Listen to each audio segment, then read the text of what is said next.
Bonjour à toutes et à tous. C'est à la fois une joie et un stress assez particulier de me retrouver devant vous ce matin. Parce que quelque part se dire oui, mais on a l'habitude de le voir devant.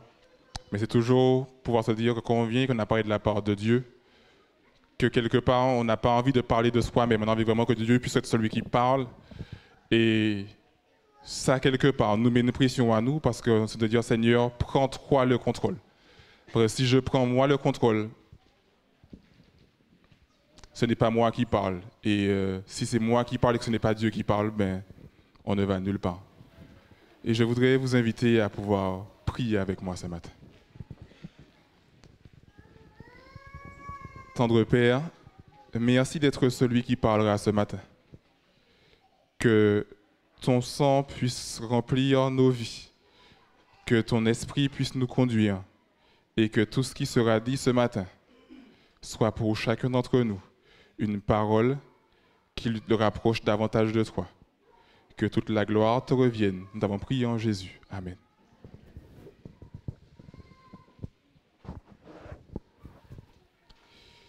Il est 20h et une dame que je nommerai ce matin Marcel rentre chez elle. Marcel a 4 enfants. Mais ce jour-là, alors qu'il rentre et qu'il est 20h chez elle, elle n'entend personne. Ça pourrait être rassurant, ça veut dire que tout le monde dort.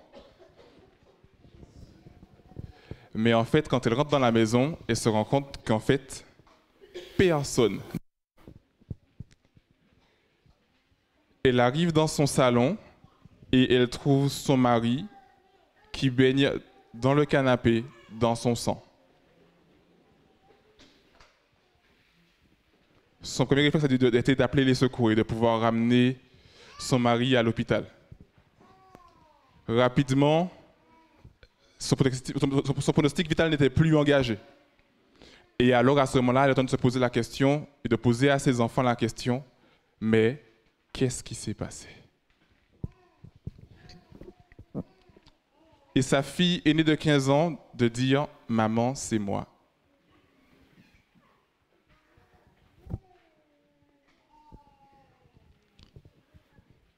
Une dispute tout à fait banale pour la télécommande et savoir quel programme on regarderait à la télé ce soir-là.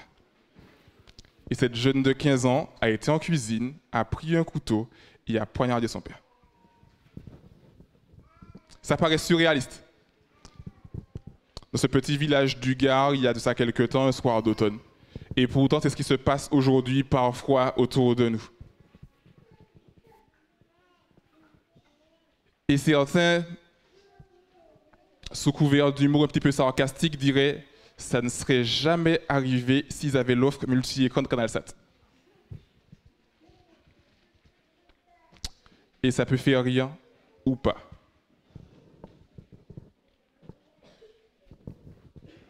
Aujourd'hui, quand on parle de CanalSat ou autre, se pose la question de service.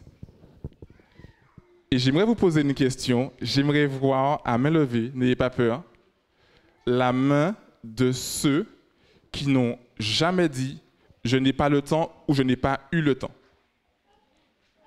Ceux qui n'ont jamais dit ça. Ok, ça me rassure. Si je vous dis Netflix, ça parle à qui? C'est quoi, c'est qui? C'est quoi, c'est qui Netflix?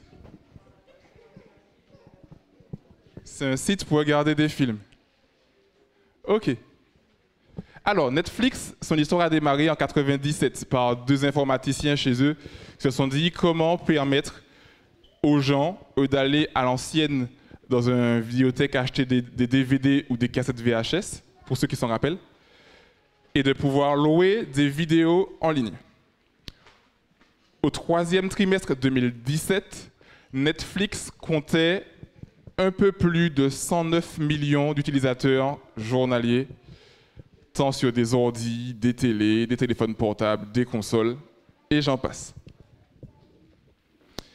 Si je vous dis Deliveroo, ça parle à qui? Deliveroo. C'est qui, c'est quoi?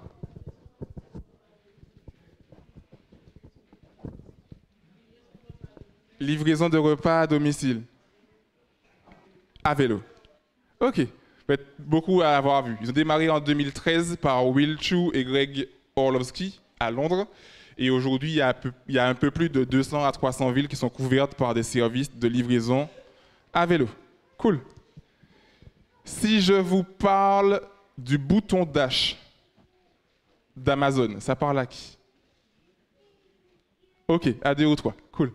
Alors, le bouton Dash d'Amazon. Alors, le bouton Dash d'Amazon, c'est une technique qu'on peut dire de fainéant.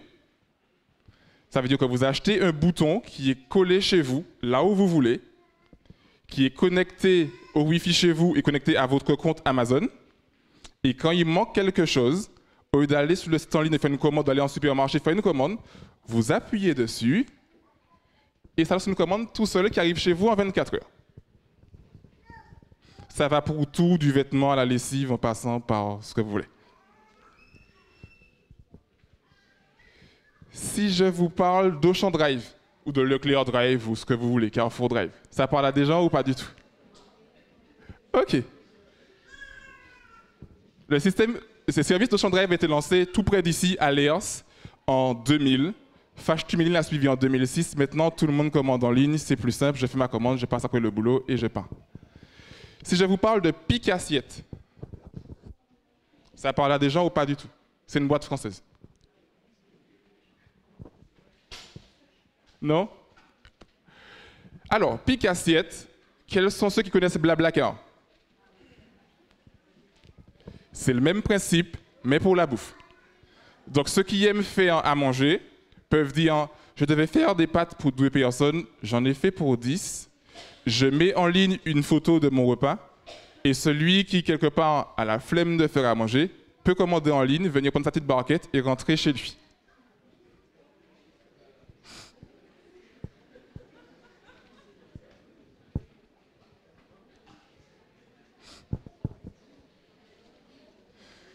Ça surprend certains.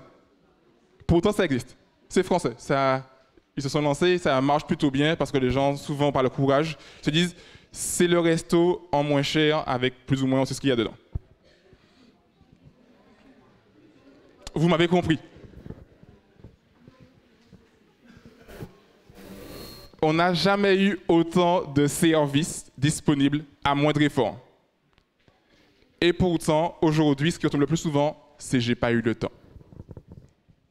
Quelque part, tout est à portée de main en quelques clics, à quelques appels, mais personne n'a plus le temps.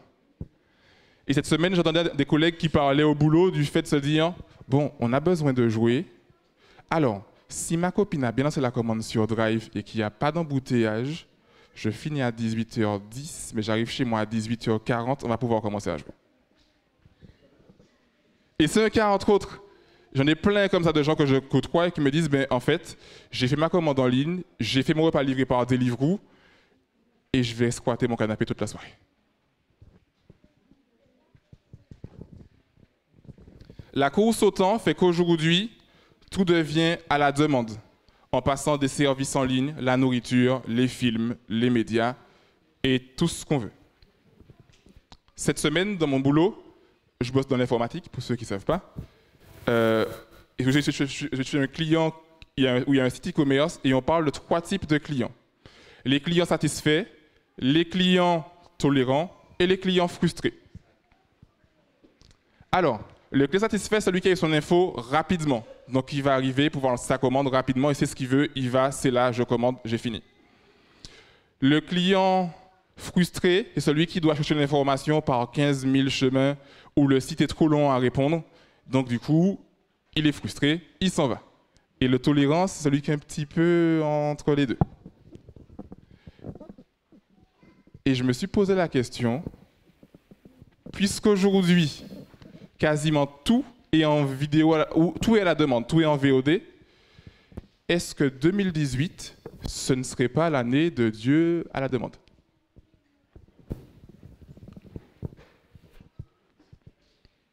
Et puis je me suis rendu compte qu'en fait, on n'avait pas entendu 2018 pour ça. Quand on reprend la Bible, l'histoire de Samson, Dieu lui a dit, fais attention à ce que tu fais. Il a décidé de prendre son chemin, se dire, bon, par contre, Seigneur, tu pourrais venir juste maintenant parce que je suis un petit peu dans le trou. Si on prend l'histoire de l'homme riche de la parabole, il a vécu toute sa vie à faire ce qu'il avait à faire. Et puis au moment où il se retrouve mort, il dit, on ne pourrait pas envoyer Lazare voir mes frères parce qu'en fait, on a fait ce qu'on voulait, mais je me rends compte que ce n'est pas le meilleur choix. Plus connu, on retrouve les vierges folles qui, après avoir, telle la cigale, chanté tout l'été, quand le besoin, quand la bise fut venue, vint quémander de l'huile aux vierges sages. Et parfois, dans l'Église, il nous arrive de ramener ce même principe à la carte. Et on fonctionne par envie, par ça m'intéresse. Mais tu comprends? Et on devient des adventistes le 7e jour.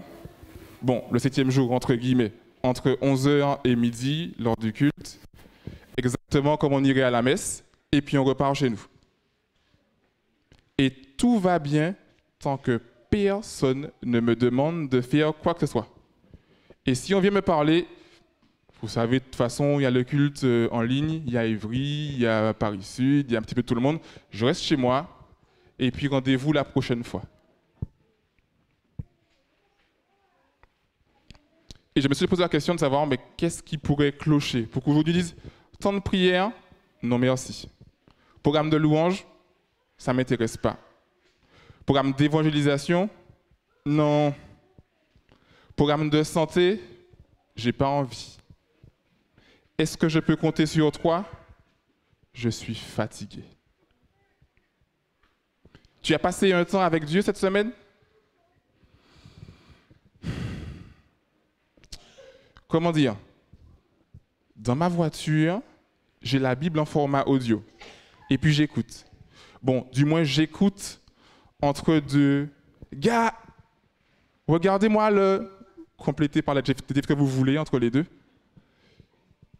Qui m'aura fait une queue de poisson ou qui sera passé, j'ai passé. Il n'aura même pas dit merci. Mais j'écoute la Bible. Hein.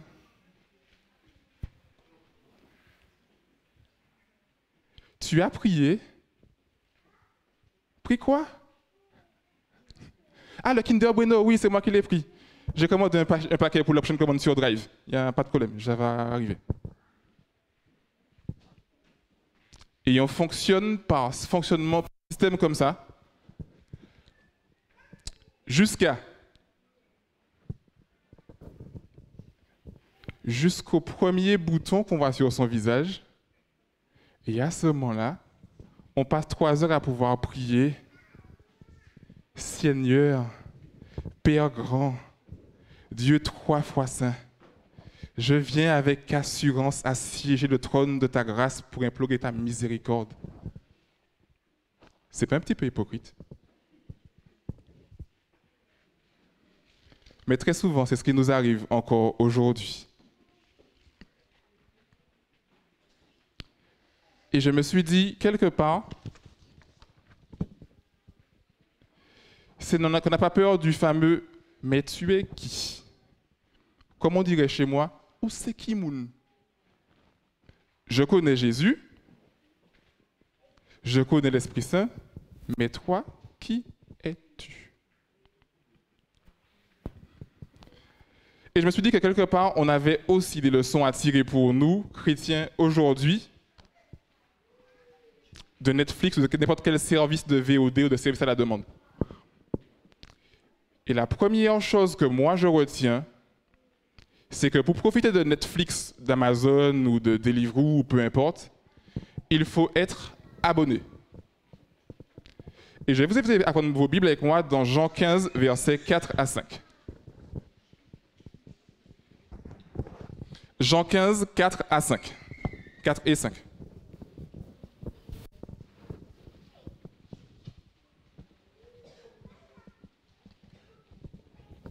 Et Et j'inviterai un ou une volontaire à lire pour nous. Et pour éviter tout risque de bataille, j'inviterai celui ou celle qui voudra lire à se mettre debout.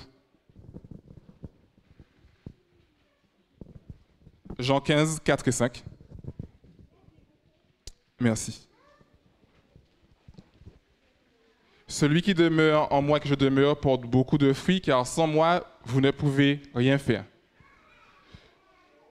Pierre, dans Jean 6, dit « Seigneur, à qui irions-nous? Tu as les paroles de la vie éternelle. » Et te pose la question, aujourd'hui, chacun individuellement, moi premier, est-ce que je suis abonné à Dieu? Est-ce que c'est cette relation avec lui qui fait que si jamais demain matin, j'ai une demande à lui faire, je ne dise pas « Je le vous vois, je le tutoie, je fais comment ?» Je ne sais pas, parce que c'est un parfait inconnu pour moi. Est-ce que je suis abonné à Dieu? Est-ce que nous sommes abonnés à Dieu aujourd'hui? Le deuxième point que j'ai retenu de ce service à la VOD, c'est le fait qu'il faut de l'intérêt. Je prends un exemple.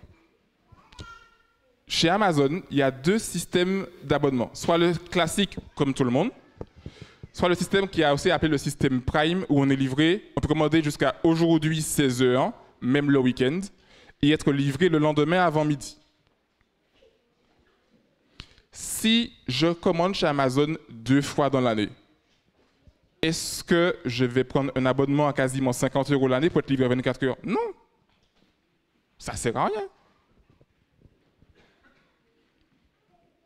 Plus terre à terre. Est-ce qu'il y en a parmi vous qui sont fans de sport de manière générale, soit foot, soit basket, soit ce que vous voulez? OK. Est-ce que ceux qui sont autour d'eux, qui gravitent autour d'eux, est-ce que vous avez déjà essayé, ne serait-ce qu'une fois, de passer devant l'écran pendant qu'ils regardent?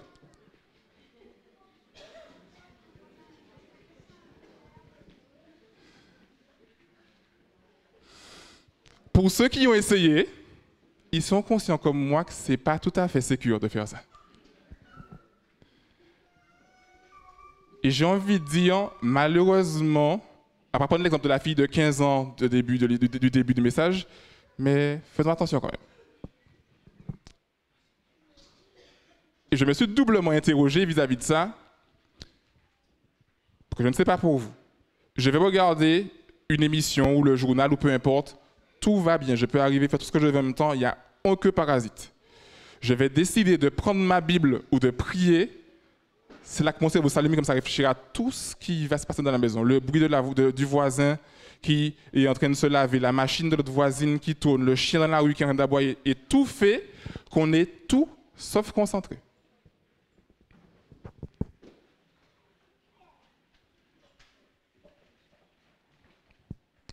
Et quelque part, nous sommes appelés à avoir de l'intérêt pour Dieu. Pas avoir en lui quelque part une espèce de tirelire qu'on va pouvoir tirer, mais avoir de l'intérêt pour qui est Dieu, pour ce qu'il représente. Je le fais juste par habitude. Arrivera un moment où j'aurai plus d'intérêt, ça va. Et la routine va s'installer. On va dire, Seigneur, tu es là? Non, c'est pas grave. Bon, je vais mettre ma prière au frigo. Je vais la sortir demain matin et puis je vais pouvoir la réchauffer. Est-ce qu'on a vraiment envie de passer du temps avec Dieu? Je souriais cette semaine parce que j'entendais parler d'un couple qui tient de se dire ben, on est ensemble et on va casser la routine.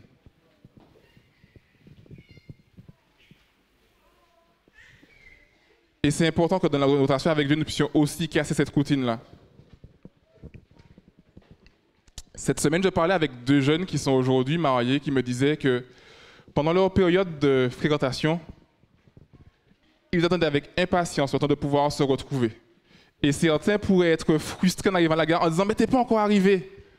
Alors que l'autre, comme ça lui tenait à cœur, finit de préparer tout le repas, de parfumer la maison, parce que c'était important pour lui.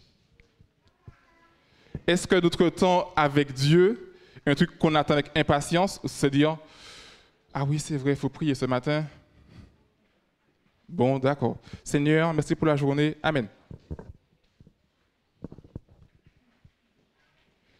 ayons de l'intérêt pour qui est Dieu aujourd'hui. Parce que si on n'aime pas Dieu, ça n'a pas de sens. Le troisième point que je retiens, et quelque part je retiens aussi de ce système de, si c'est la demande, c'est qu'il faut faire un choix.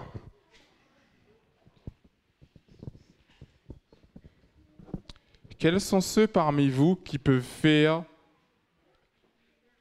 deux choses en même temps?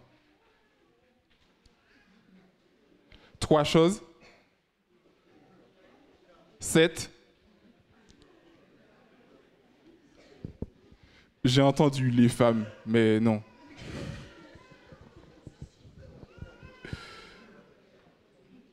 Parce qu'il y a toujours beaucoup d'exceptions. Malheureusement ou heureusement, on a un cerveau qui réfléchit beaucoup, mais on n'a que 2 mains, 2 pieds. Et même quand on veut très fort, on ne peut pas non plus faire 25 choses en même temps. Il faut faire un choix. Je vous invite à apprendre avec moi 1 Jean 2, versets 16 et 17. Et quelqu'un d'autre a cherché Galates 5, verset 17. Alors, il y a 1 Jean 2, 16, 17 et Galates 5, verset 17. Merci. Au fond de nous, on a tous envie de faire tous les jours les bons choix. Et ce matin, dans la leçon, Damien disait que parfois on se dit, on voit le chemin, on voit la croisée, on se voit prendre la mauvaise route, on se dit, mince, la vie est pleine de choix au quotidien. Et très souvent, plus on côtoie des gens et plus on côtoie la société qui est autour de nous, plus on a tendance à souvent faire ce qui se passe autour de nous. Mais Dieu nous invite à pouvoir faire ce choix d'aller à contre-courant, même quand c'est très difficile. Si on aime Dieu, on fera aussi des choix qui vont avec.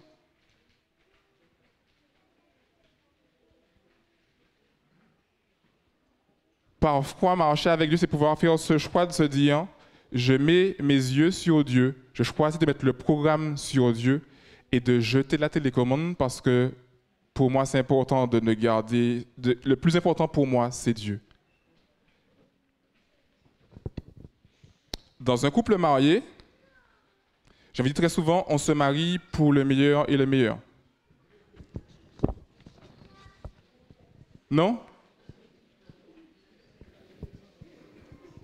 Je vois des sourires. Couple marié ou pas d'ailleurs? Hein? Je vois des sourires, c'est que c'est oui alors? Je ne sais pas, j'ai entendu rire, sourire, j'ai entendu rire personne.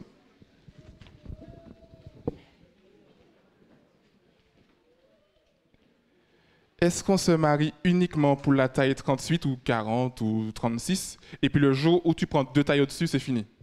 Non. Est-ce qu'on a signé pour se dire, tant que tu as des cheveux brillants, pas grisonnants, pas de calvitie, je reste là, mais le jour où ça arrive, je pars? Non.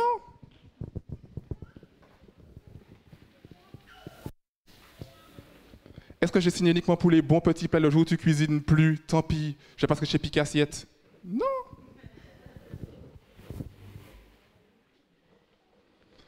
On fait tout ce qu'il faut, se dire, peu importe ce qui se passe demain, j'ai fait mon choix et j'y tiens. Peu importe ce qui pourrait amorcer un système de routine où on fonctionne, il n'y a plus de surprise, je fais tout pour pouvoir casser cette routine-là. Et puis pour Dieu, on se dit, bon, je me suis réveillé, 6 heures pile, j'ai prié, j'ai fait ça, et tous les jours ressemblent exactement au jour d'avant. Et on tombe dans le réflexe de ce que les Anglais définissent par une expression « different day, same shit ». Le jour a changé, mais tout le reste, tout le bordel qu'il y avait avant reste exactement pareil. Comment je prends de nouvelles habitudes? Comment je change ma manière de voir les choses? Lors de la semaine dernière, le pasteur parlait du fait que l'an dernier, il avait pris de très bonnes résolutions, dont celle de perdre du poids. Donc, elle est à la piscine, en salle de sport, elle allait courir, faire du vélo. Mais une chose n'avait pas changé. Son attitude, ses mauvaises habitudes.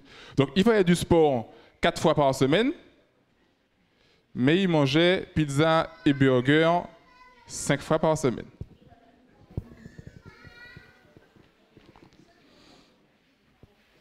Compliqué de perdre du poids dans ces quotidiens-là. Très souvent, il nous arrive avec Dieu de dire j'ai beaucoup de bonnes résolutions. Mais par contre, il faut que rien ne change.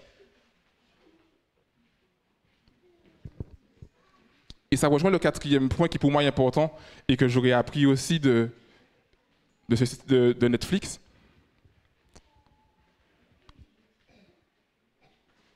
Combien est-ce que, à quel degré on a envie que le changement se fasse?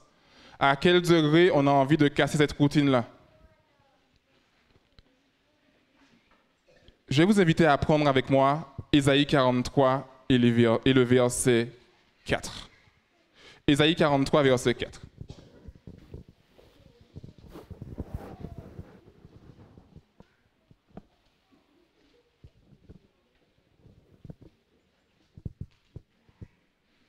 Ésaïe 43, verset 4. Et un ou une volonté. Hein. Il y en a encore plein qui n'ont pas encore lu. Vous pouvez encore. Merci.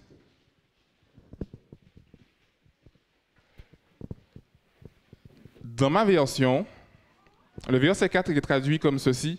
C'est parce que tu as du prix à mes yeux, que tu comptes beaucoup pour moi et que je t'aime. Est-ce que Dieu compte pour moi? Est-ce que j'aime Dieu? Est-ce que j'ai envie de me dire, Seigneur, j'ai pris une routine et je voudrais la casser?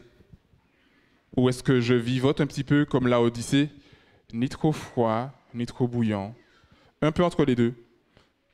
Je vais à l'église rapidement, j'ai fait ma bonne action, la semaine je fais ce que je veux, et puis quand on me voit, je fais attention de ne pas être un trop mauvais chrétien. Ou est-ce que ceux qui me voient en dedans comme à l'extérieur se disent, mais ce mec-là ou cette fille-là, c'est quelqu'un de bien? Ce matin, je voudrais nous inviter à, si dans nos vies, moi le premier, nous avons fait ce choix de prendre Dieu comme un service à la carte, à dire, Seigneur, je prends les bénédictions, mais pas les sacrifices. Je prends l'amour, mais pas la justice. Je veux la victoire, mais pas la bataille. Je fais ma commande de bénédiction. Je mets 2-3 euros aux offrandes. Je dis maintenant, Seigneur, exauce. Je nous invite à pouvoir faire ce choix de casser la routine avec Dieu. De faire ce choix de se dire, Seigneur, j'ai peut-être grandi avec toi, j'ai beaucoup longtemps marché, et finalement aujourd'hui je fonctionne par simple habitude, ou parce qu'on m'a dit que c'est comme ça, et puis je reproduis sans le prendre pour moi. Aide-moi à avoir de l'intérêt pour toi, à pouvoir faire ce choix de te suivre, même si des fois le matin j'ai pas envie. Et il y a un chant dont les paroles me parlent et que je voudrais qu'il soit aussi la prière pour chacun de nous ce matin, qui dit « C'est dur de faire le premier pas quand je ne connais pas le chemin. Chaque virage est incertain, mais j'apprends à marcher par la foi. Parce que tu as fait la promesse que tu ne m'abandonnerais jamais, que tu me guiderais, que tu me conduirais. Et Seigneur, je décide de croire. Seigneur, guide-moi et je te suivrai. Seigneur, guide-moi et je suivrai. Tu m'as appelé et j'ai répondu. Guide-moi, Seigneur, et j'irai. Amen.